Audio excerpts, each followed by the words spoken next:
For decades, the Philippine Air Force has faced a harsh reality. It's been tasked with defending over 7,000 islands, vast seas, and some of the most contested airspace in the world, all without a true, modern multi-role fighter jet. That long wait, however, might finally be coming to an end. Quietly but deliberately, the Philippine Air Force has been laying the groundwork for the biggest leap in its air power since the Cold War. This isn't about sudden announcements. It's about years of planning, new training methods, and carefully built partnerships. Now, a new contender has stepped into the spotlight.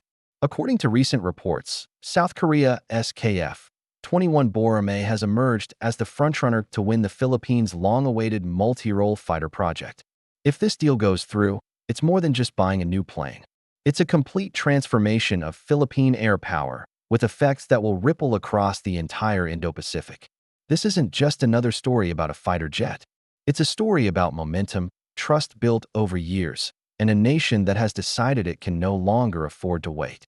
The KF-21 Boramae seems to be arriving at the perfect moment, not just for South Korea, but for the Philippines. To understand why the KF-21 is in such a strong position, we need to look back at an aircraft already familiar to Filipino pilots, the FA-50PH. Over the last decade, the FA-50 has become the backbone of the Philippine Air Force's supersonic capability. Originally bought as a trainer, it quickly proved it could do so much more. Armed and upgraded, it became a reliable light combat aircraft, flying air patrols and joining exercises with allied forces. More importantly, it helped the Air Force rebuild something it had lost for generations: institutional muscle memory in flying fast jets. Filipino pilots learned to fly supersonic again. Maintainers learned how to keep high-performance aircraft in the air. Planners relearned how to think about air defense, mission readiness, and integrated operations. And all of this happened within a Korean aerospace ecosystem. Korea Aerospace Industries didn't just sell planes. They delivered a full package of training, maintenance, and long-term support. This created a deep familiarity and confidence. The Philippine Air Force doesn't see Korean aerospace as foreign anymore. They see it as known territory. In modern military procurement, that's a huge advantage. Air forces don't just buy aircraft. They buy entire ecosystems, training programs, maintenance philosophies, and software that will define their effectiveness for decades. The KF-21 enters this competition with a massive built-in advantage, promising a smooth transition from the current FA-50 fleet to the next generation of air power. Reports suggest the Philippines is looking to acquire at least 12 to 24 of these new fighters. That number might seem small, but for the Philippines, it's monumental. For years, its air combat capability was largely symbolic.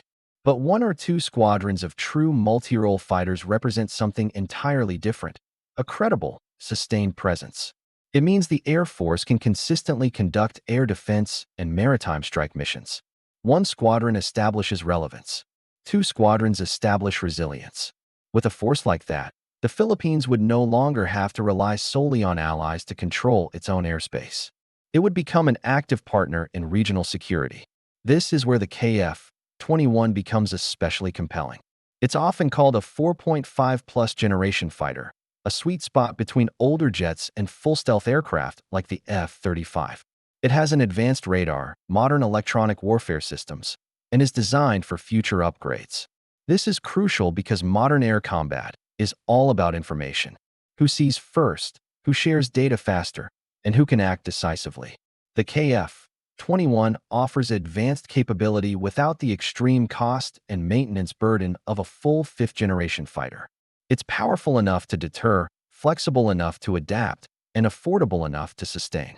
But performance alone doesn't win these competitions. One of the most decisive factors is financing. Advanced fighter jets are incredibly expensive, and the cost of training, weapons, and long-term maintenance can be double or triple the initial price. This is where many modernization plans fall apart. But according to reports, South Korea is prepared to offer flexible export credit and financing arrangements specifically for the Philippines. This could include long-term payment plans that reduce the immediate financial pressure. This aligns perfectly with recent changes in Philippine law.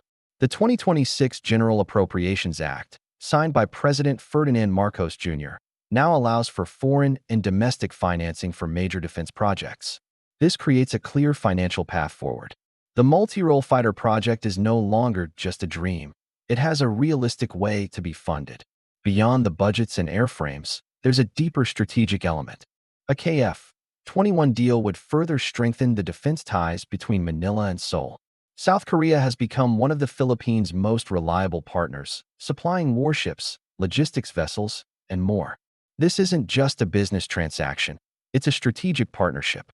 Both nations share an interest in a stable, rules-based order in the Indo-Pacific and face similar security challenges. By choosing the KF-21, the Philippines would send a powerful message. To its allies, it would show a serious commitment to rebuilding its air power. To potential adversaries, it would signal resolve that its airspace is no longer undefended. And to the Filipino people, it would signal confidence that their country is investing in security for the next 30 to 40 years. Modern air forces aren't built overnight. They are built decision by decision, aircraft by aircraft. If the KF-21 is ultimately chosen, it won't just fill a procurement requirement. It will redefine how the Philippine Air Force trains, fights, and integrates into the region's security. It will mark the moment the Philippines moves from simply denying its airspace by absence to actively defending it with capability. This might not grab headlines, but its impact will be felt every single day. In patrols flown, deterrence maintained, and skies secured. This isn't just about a fighter jet. It's about reclaiming the skies. If you found this video informative, don't forget to like, share, and subscribe to Bayan Watchdog for more in-depth updates on Philippine defense and military modernization. Thank you for watching. See you in the next video.